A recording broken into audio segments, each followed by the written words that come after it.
معزز سامعین کرام، صبر کے تعلق سے بخاری شریف کی ایک روایت آپ حضرات کے سامنے پیش کی جا رہی ہے۔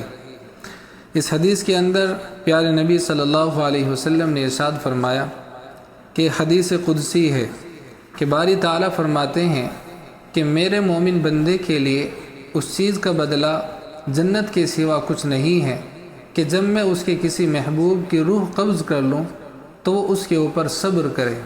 اس حدیث سے ہمیں تعلیم دی جا رہی ہے کہ اگر ہمارے کسی قریبی رشتہ دار کا انتقال ہو جائے، کوئی فوت ہو جائے، تو ہم اس کے اوپر صبر کریں۔